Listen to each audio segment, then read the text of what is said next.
2, 1, 2, 3, 4. Those vegan guys. I thank you.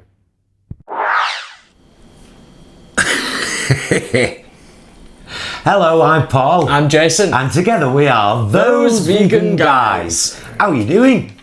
How is everything? We're alright, because guess what happened recently? Tell them. Oh, it's so nice. For us, it's so nice. It is. 500 plus subscribers. Yay! Thank you so much to everyone who's subscribed to us and clicked the notification bell and who's just taken an interest in our waffling. Yeah. We appreciate it massively. And we also appreciate massively our first 2 patrons on Patreon. Hey! Phil Royle and Brian Hansen, thank you so much. Your name's up there right now with a thank you. Thank you for being our patrons. Thank you from the heart, seriously. And I think that because you're our first 2 patrons, I reckon that you individually get to decide what taste tests we do next.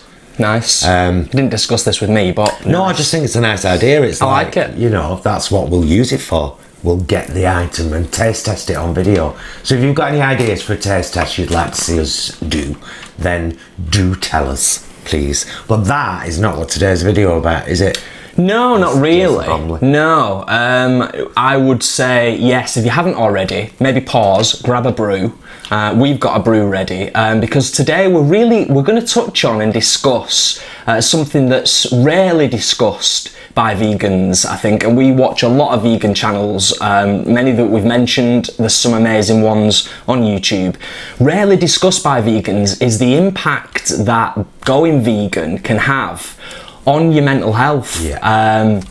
And it's like the psychology of being vegan. Yeah. Isn't it? Because it's, you know what, it's a rough ride, and I don't think... It can be. It can be, yeah. And obviously we want this video today, hopefully we're going to come up with some solutions as well. We're not just going to talk about the issues. Prep.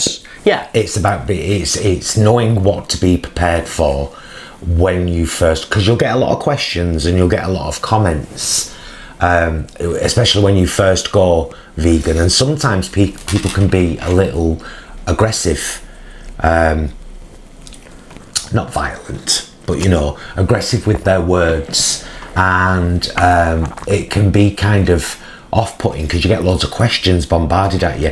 And I suppose that depends really, Jay, on why you've gone vegan.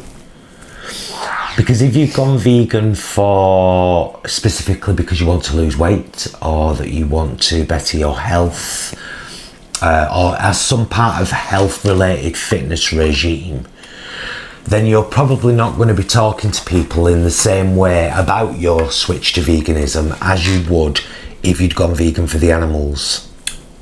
That's a fair point. I think it's an extremely fair point. And it's always, it's good to kind of look at this in different categories. We're trying to, in our minds, we're trying to think of, you know, kind of 4 or 5 key things that most people will come across. And the first one is always the people you're close to, and that's your friends and your family. Yeah, absolutely. And I've seen this many, many times on Facebook. There's one particular story that kind of stands out to me. And it was... somebody I knew had decided that they were going to try the vegan route, and they were posting about it, and they were posting kind of articles related to veganism and why it was important to be vegan and environmental stuff. And one of this person's parents commented on one of their articles, "But what about my cheese and onion pie?" And I thought it really epitomised real life, totally keeping that in. Somebody phoned, family issue, had to be dealt with it, back now. As I was saying, I think that epitomises how blasé other people can be about your change of lifestyle, and that can be difficult to take sometimes. I mean, we're 5 years in, and I've had difficult times sometimes because we have and I know she'll watch this, don't take this personally, Rona, you know I adore you, or my mum, Joni Poos, but when we have a family dinner once a month, don't we? And sometimes when they come round, because they're omnis, they start talking about meat or fish fingers, I think we were talking about last time. Yeah. And I just kind of stormed in the front room and said, this is a vegan household, we'll have no talk about animal products in this house, thank you very much. Made a bit of a joke out of it, but I was also deadly serious. I don't want you to have those conversations in my home. This is my space and this is a vegan home, and we don't talk about those things. And all credit to them, they took it on the chin. Absolutely. And I think there's also something worth referencing there in the delivery. I think sometimes a bit of comedy and a little bit of humour goes a long way. But yeah, good on them, they took it on the chin, and it's a fair point, and I think Paul's absolutely right in that respect. Yeah. And using the word respect, it's about respect. It is about respect. And your friends and family should, but without getting too doom and gloom about it, I think it's fair to say we're 5 years in, we've retained friends along the way, and we've lost friends along the way. And I think we've lost friends along the way predominantly through us going to veganism. I think we've lost some friends along the way due to that. Yeah, I think people can see it as extremism, because it is an extreme change to your life. You're suddenly massively limited. I'll come back to that in a minute. Or so you think. You have to. It's like, oh God, I've got to change everything.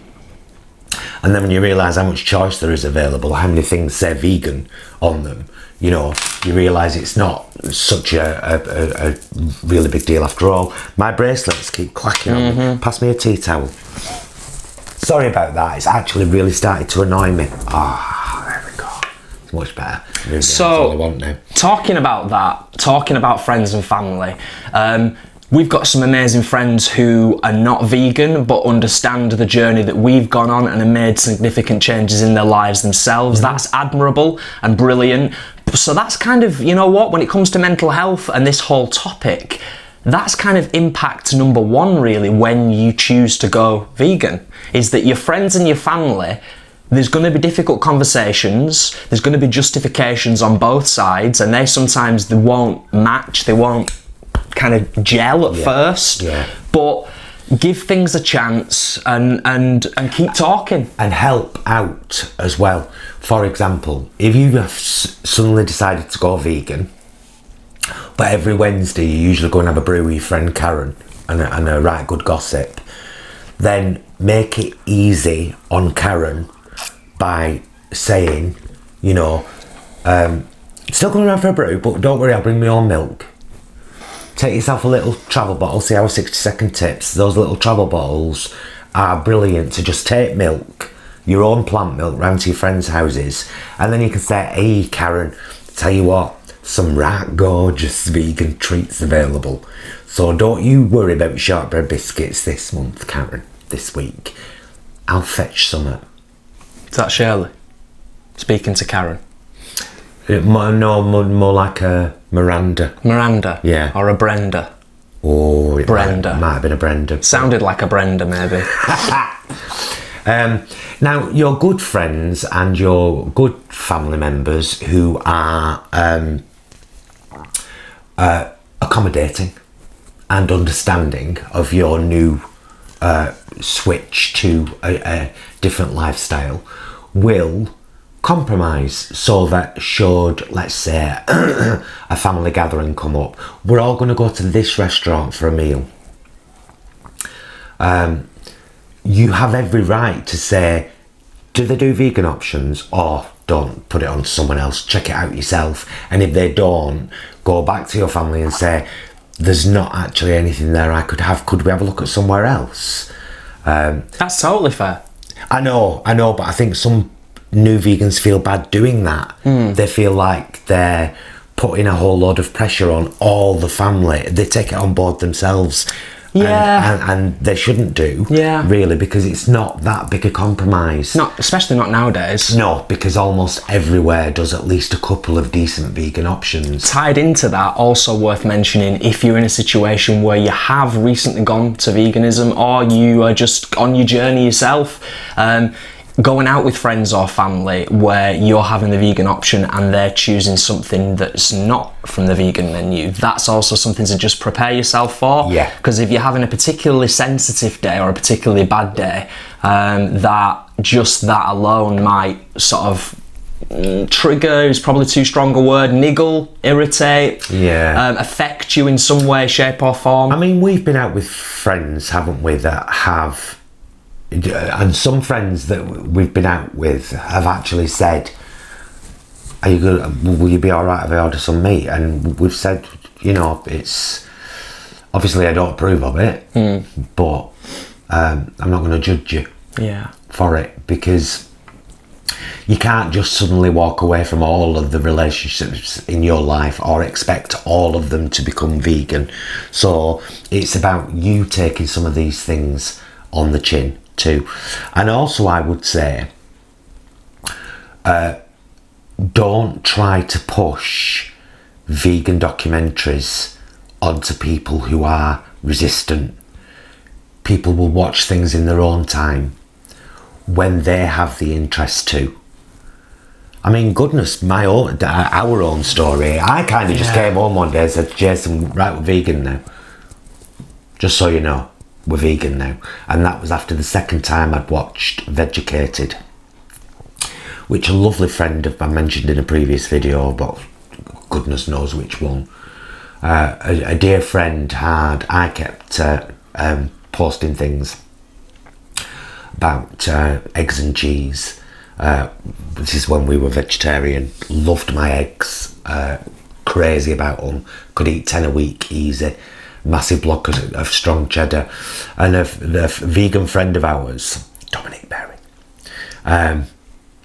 was always very gently just trying to say to me, look into it, Paul. I know it says happy eggs on the box. Look into your happy eggs. But just have a look into it and see about the dairy and the egg industry. And but it wasn't until after, and it was the second time I'd watched Vegucated. The first time it it impacted me, but I was resistant.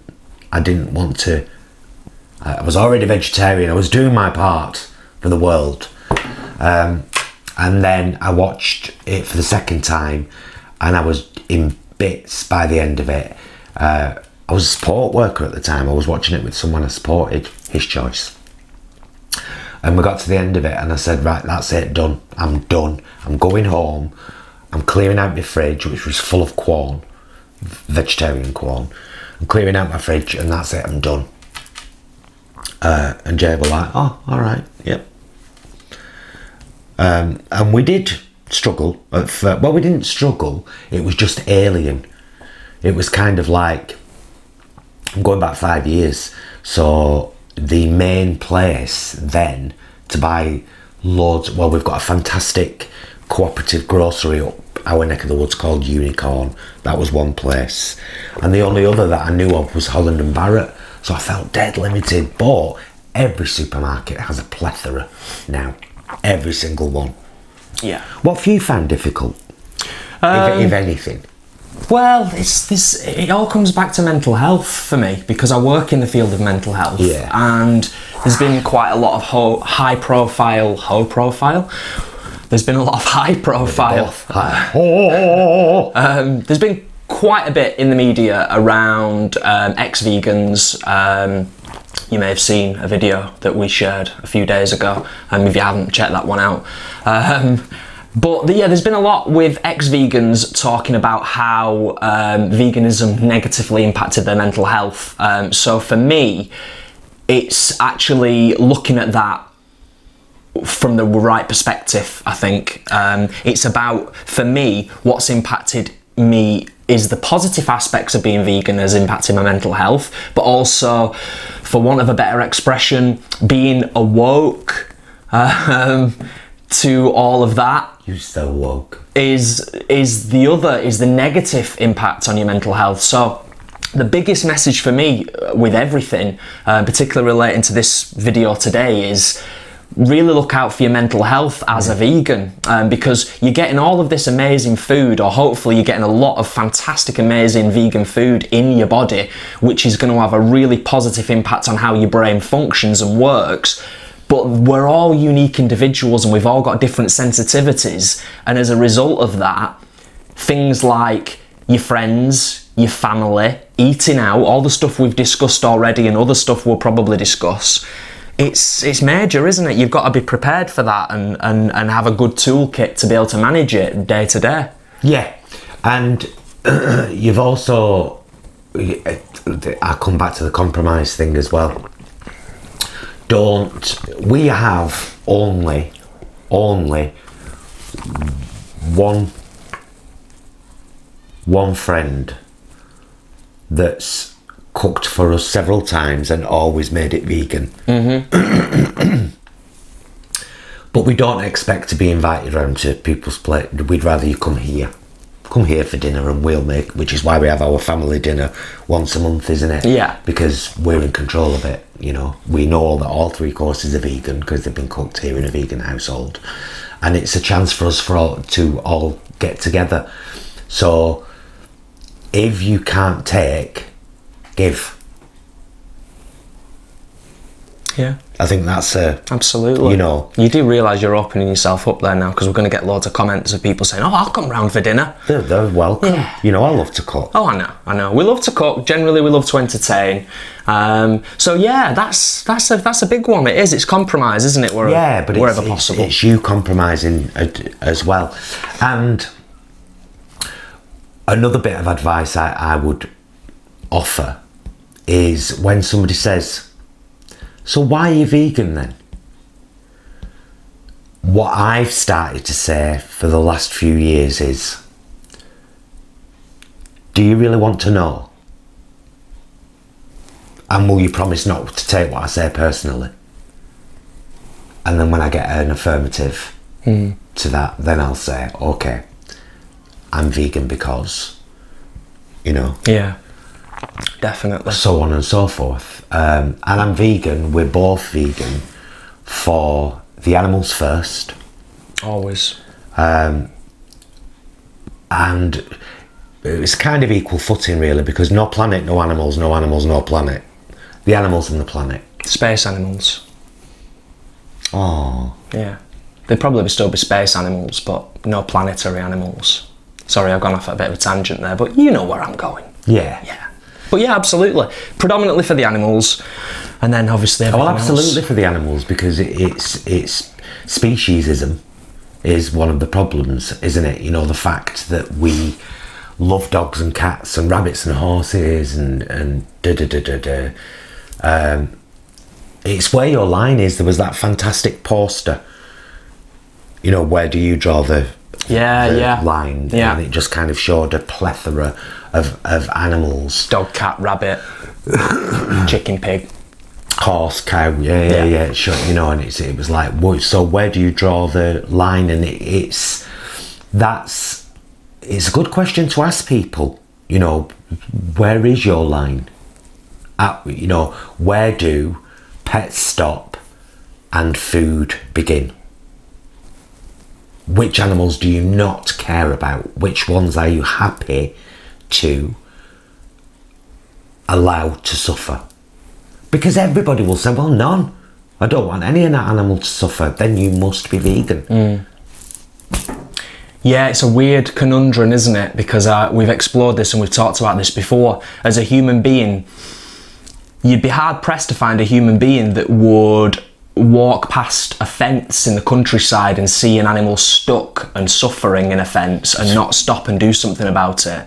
But then they'll go home and eat that same animal on a plate. Being aware somewhere in the background that it's been killed, but not acknowledging that process and how horrific that must be. You know, standing in a line waiting to be killed, hearing others being killed in front of you.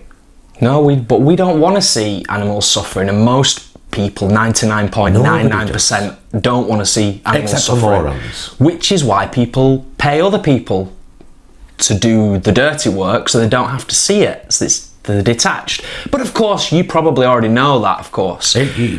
Some people who are newly vegan or Yeah. considering going vegan may well be watching this video, and I really want this to be supportive for them. And I know it's difficult to hear some of the things we're saying, and I don't want you to think, oh God, then definitely not. I can't do that. It's, you know, that's going to be really tough, because you'll feel so much better if you're even thinking, I should be vegan, I do care about animals. You'll feel so much better when you get there. Even though there will be turmoil, and there will be aggressive questioning, and there will be people looking down on you sometimes and kind of judging you for it, and they're not really judging you, they're judging themselves. That's another thing you have to. When people say, oh, it's stupid, I couldn't do that, it's not that you couldn't, it's that you won't. And that's something else and I will always say it to people. When people say I couldn't be vegan, I always say, no, you mean you won't be vegan. You've already made that in your mind. Yeah. And you should own that statement. If you won't be vegan, point blank, will not. Own it. Don't say, oh, I couldn't be. Well, I have an allergy to vegan I'd go one further than that. I'd go one further than that. I'd say don't just own it. In my humble opinion, justify it. If you want to ask me about veganism and you then want to say, well, I couldn't do it, so no. Don't just own that you couldn't do it or you won't do it. Justify why you won't. Yeah. I think that's fair a lot of the time. But then you're going to end up in a situation where you may not want to be, which is having probably quite a heated debate with somebody. So again, that ties in with everything we've talked about so far, is pick your battles, I suppose. I've had many a heated debate with folk. I remember somebody pulling me up once, very early days of veganism. Still have a pair of leather shoes upstairs, which I had before I was a vegan. Not throwing them away. What, to go in a landfill? No. I'll wear them until I can't wear them anymore. Simple as that. And somebody was like, oh, Hello, Papa. you got leather shoes on? And I was like, well, yeah, but I haven't bought them as a vegan. And now, if I needed a new pair of shoes, which I will when these are no good anymore, I will look for a vegan alternative. I've had vegan shoes since then. But people try and kind of trip you up. Why do you want something that tastes a lot like meat if you're a vegan? Because we didn't go vegan because we didn't like the taste or the texture of meat, because we didn't have a right to it. Yeah. That's what it boils down to. You do not have the right to consume the flesh of a sentient being that didn't want to die, or its secretions either. And if you are questioning about veganism, please do look up some documentaries or even short videos, the truth about the dairy industry and the egg industry. You already know about the meat industry, and if you don't, then take a look at Earthlings. It's on YouTube. It's available to watch. Changed me for the rest of my life, that documentary. Going back to what you said before, though, people will watch stuff like that when they're ready. Yes. So, That's why I addressed it. I said if you are considering, then, you know, if you've already made your mind up and you're like, right, no, I'm going to be vegan, then you don't need to watch anything like that. But if you've got any doubts, just watch something like Earthlings and find out the truth about the dairy and the egg industry, because it's horrific. It's still oppression and abuse and slavery and slaughter in the end. So yeah, how do we better our mental health generally now, not just like, you know, mental health issues that have risen because of veganism, but just our general mental health, when we're not feeling so great, when we actually find going outside crucial? Well, yeah, I mean, it's a double-edged sword. You've got to be careful, and you've got to pick your moments and be really aware of where your own head's at, haven't you? Because it's like, we love to go for walks in the countryside. We're lucky that we live quite close to the countryside. But then you might be having a really bad day. Most of the time it's great, and you go out, because as adults, even as children, you're not really given the opportunity to make friends with animals, or to kind of meet animals. You certainly don't really have that opportunity as an adult. But 9 times out of 10 when we're out, we're walking past sheep, cows, often horses that we'll come into contact with. I've just had an incident with some birds. Yeah? In Asda's Oh, car yeah. Someone had dropped one of those, I think it was one of those coconut cookies with jam in the middle. It was in a Greg's bag. Someone had dropped a grip with this cookie, and all these little birds, all these little starlings, and I think they were starlings and sparrows, were pecking in this all in the bag. And I thought, no, I shan't see them struggle.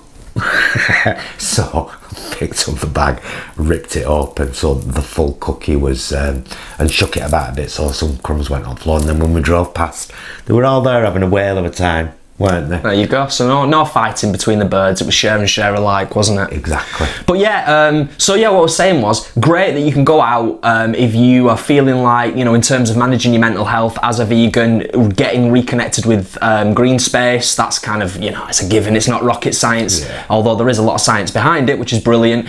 But then also be aware that this has happened to us on the odd occasion as a vegan. You go out, you're in the countryside, you see the animals in the fields, you walk past the fences and the walls, you might reach out and touch a cow, or give it a stroke, or a horse or whatever. Less so with the sheep because they're a bit more skittish. But then now and again, if you're having a bad day, that dark cloud might come in, and the sudden realisation, of course, this is the agricultural industry that we're walking through here. So again, coming back to your mental health, it's all a balancing act, and that's why it's important to have a million different things that you can try out all the time. What other stuff do we do? But can I just say, sometimes you've just got to let yourself express that emotion as well. We were on our way down to see our friends in Yelvertoft. It was last year sometime. And the fields were full of sheep and lambs. Next thing I know, I'm bawling my eyes out.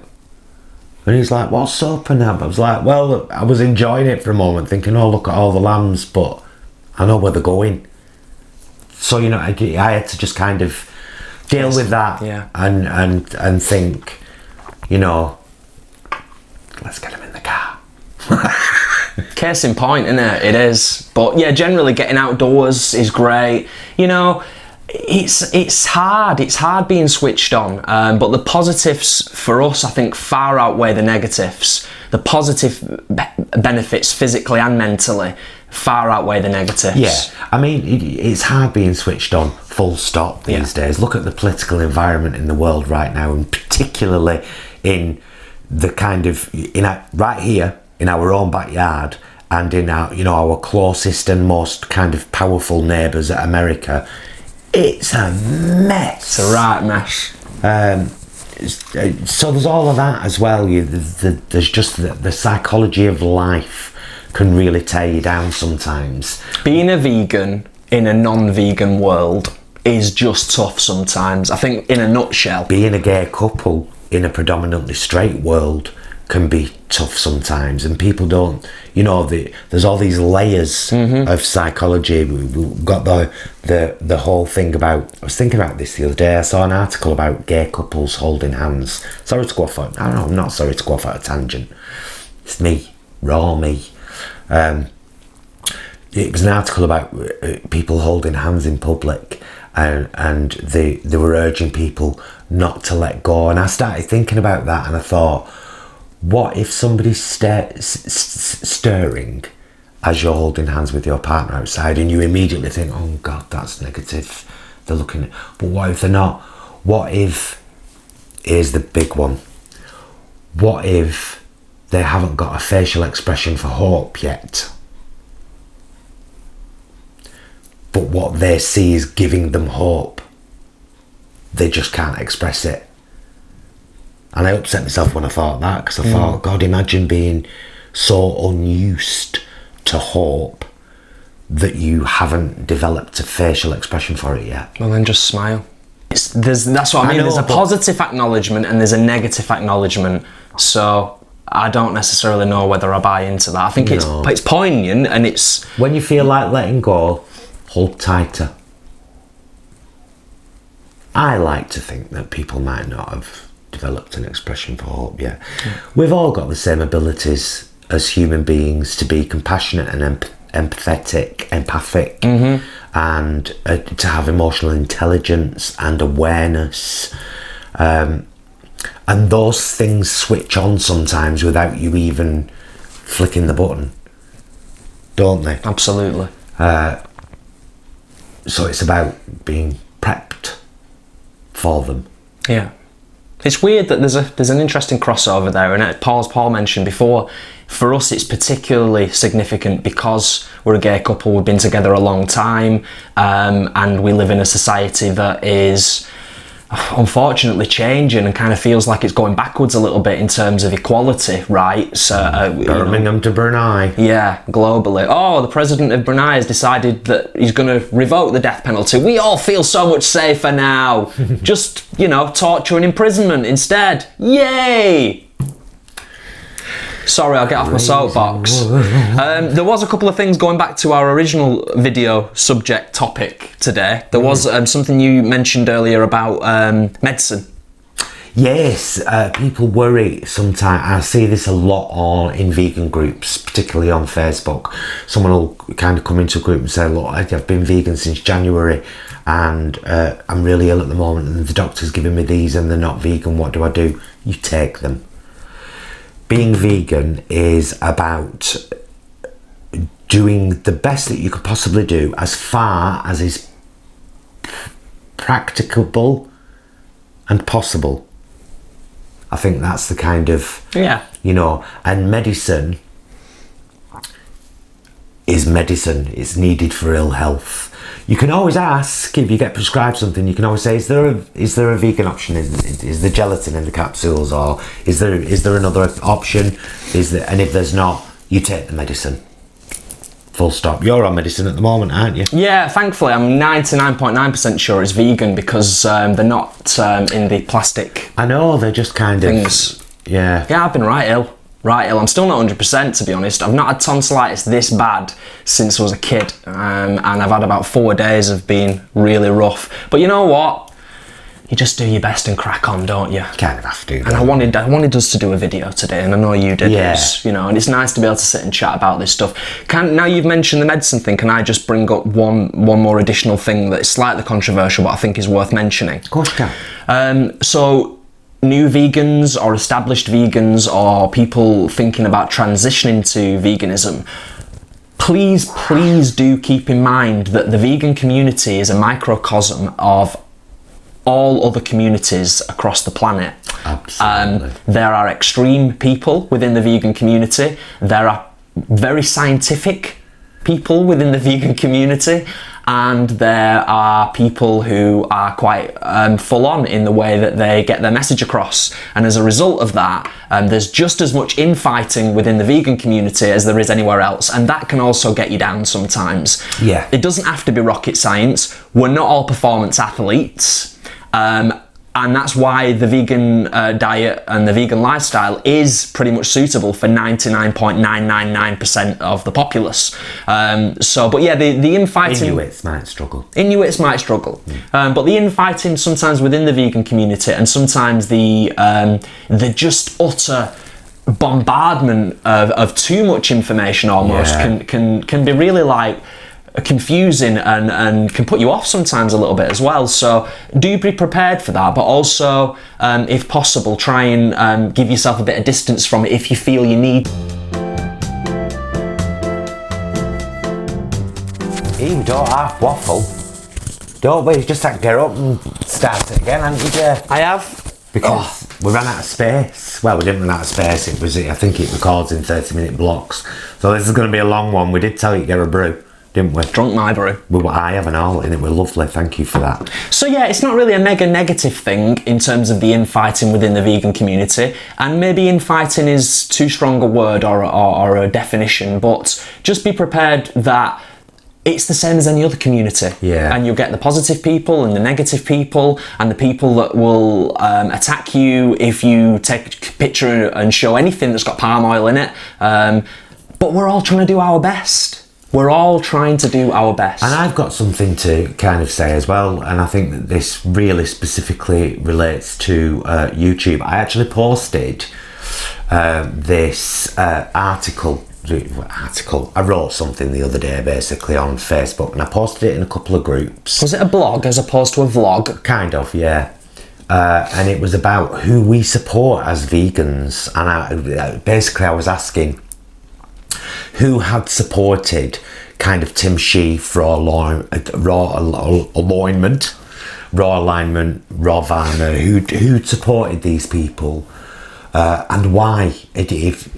Trying to kind of get people to ask themselves, why was it the extreme things that they did that drew? Because these people had thousands and thousands and thousands and thousands of followers and subscribers and likes, and all of them failed at being vegan, fell off the vegan bandwagon completely, and so really were never vegan in the first place. And yet there's people like us and many more, so many on YouTube, fantastic little vegan YouTubers who don't have many subscribers, who don't have many hits, who are vegan for the animals, who are trying to share knowledge and wisdom and recipes, and they're completely ignored. And then, you've got so that's something I would want to kind of stress as well. Watch who you support, and support the little guy. Yeah, and look out for others. Yeah, look out for. Yeah, be diverse within your exploration of content. Yeah, I think that's fair to say. I love Barbara Streisand, but I don't ignore Gaga. It's also, going back to what I said. You know what I mean, though, don't you? It is. You're absolutely right. You're absolutely right, but I think it's if you look at a lot of industries around the world, look at the music industry, you'll see that it's a similar kind of thing. And unfortunately, it is human nature a little bit that we tend to go in those directions, and that's obviously how the YouTube algorithms work and everything. So I think you make a really good point that if wherever you're at on your vegan journey, try and be diverse within what you look for and the type of information that you're looking at. Don't just go for the 2 million subscribers vegan celebrity who 3 months from now was plant-based, now is doing weird things with fish. Yeah.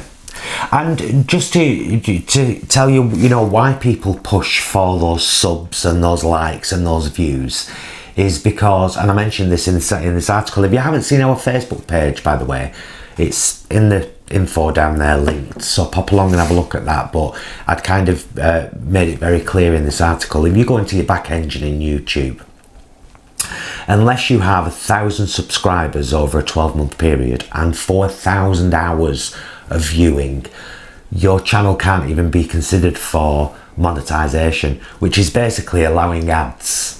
Those ads that we all have on, we all skip after 5 seconds. We want that. We want to be able to get some of that revenue, however small, so that we can A, go out to restaurants and review them, B, buy stuff and review it.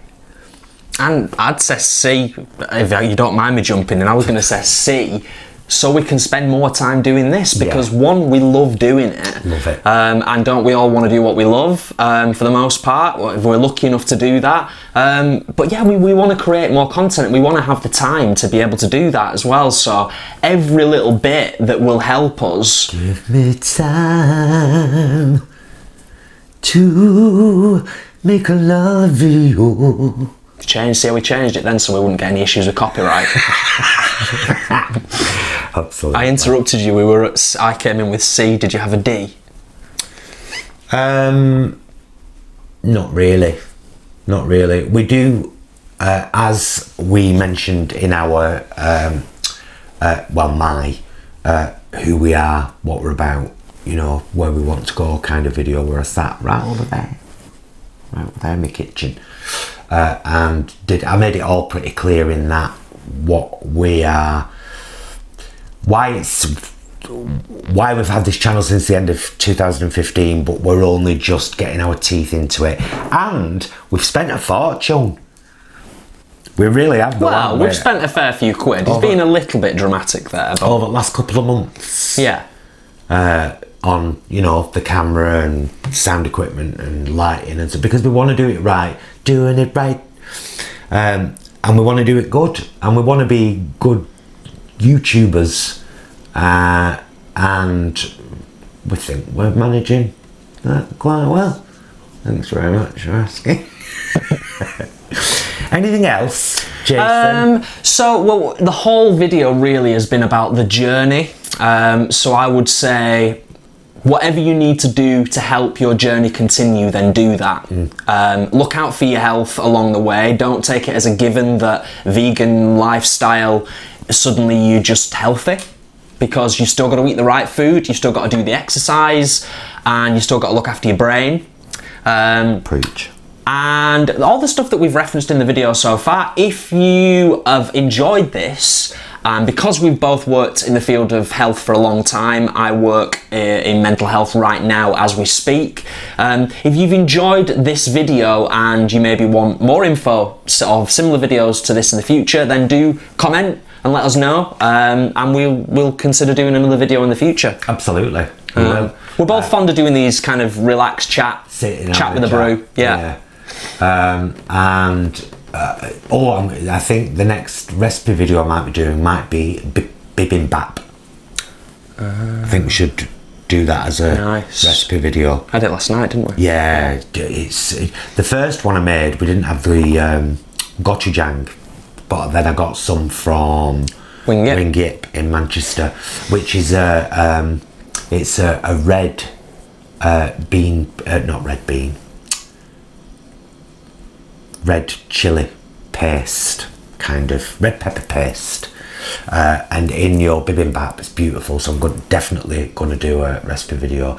But yeah, Phil and Brian, don't forget to let us know what you want us to taste test, and thank you again so much for being our first 2 patrons, amazing, ever in the world. That's fabulous, and honestly we're so grateful. Please like and subscribe. Please like this video. Press subscribe things down there. See it? It's like red oblong with the word subscribe on it. Click that, and next to it there's a little bell. Ding-a-ling-a bell. And no, carry on. You're doing right good. You're doing right good with it all. And that bell will let you know when we've done a new video. And we're upping our game with the content creation. Well, as you've seen, if you've been with us in 2019 on this journey. 2 a week average. Yeah, we're kind of, you know. Finding time to do 2 a week on average. We've got lots more that we want to talk about. Lots more to do. Recipes. We know there's some of our viewers out there that are really keen for us to do something more based around around supermarkets, so we're going to take that under consideration. Yeah. We know that somebody, was it Phil, had said something about he wants to look in our fridge. Was it Phil? I hope I not got your name wrong. Jolliffe Pete. Was it? So relying on Paul's memory here. My memory's terrible. So that's probably a little quick video we'll do at some point as well. So yeah, like Paul said, like the video, subscribe. Hope you've really enjoyed this video. Anything, Glenn, you want to add? I think that's about it. If you have any specific questions or concerns about your vegan mental health, and if you don't want to comment on this video because that's public, find our Facebook page, link down there in the info, send us a message. Just to give, in case anyone wants to ask anything and they don't want it public. That's a really good point, actually. In fact, because you mentioned that, you've made me think about another point I should just mention just before we wrap things up. if you are struggling with your mental health, whether you're vegan or not vegan or anything in between, the one charity that I will recommend here in the UK that you can contact 24 hours a day, 7 days a week is Samaritans. And the reason that I specifically mention Samaritans is because you can also contact them via email and via text. And I will put the number somewhere on the screen right now. Or in the info. Or in the info, yeah. So it's better in the info, and it's always it's there then, isn't it? Rather than it just flashing up randomly on the screen. Yeah. But I only mention that because this whole topic has kind of been around mental health, and sometimes you can send a message to us, but we may not be able to respond immediately. Samaritans are amazing, amazing. I've told you about they got me through a really tough period. I was with a lying, cheating bastard for a lot of years before I met Jason, and yeah, Samaritans were so good. Yeah. So good. Just for somebody to talk to and somebody to vent at and somebody to just cry and say, my God, I feel terrible. And somebody to give me practical advice and hear me. Oh, it's so important to be heard. Definitely. You know, we all want to be heard, don't we? We all want to be seen. I see you. We hear you. We thank you. We love you. We do love you. I love you. Thank you so much for watching. Honestly, from the bottom of our hearts, thank you for being a part of our lives. Thank you for taking an interest. We love you to bits. We couldn't love you anymore if we tried. Take care of each other. Be excellent to each other. Until next time.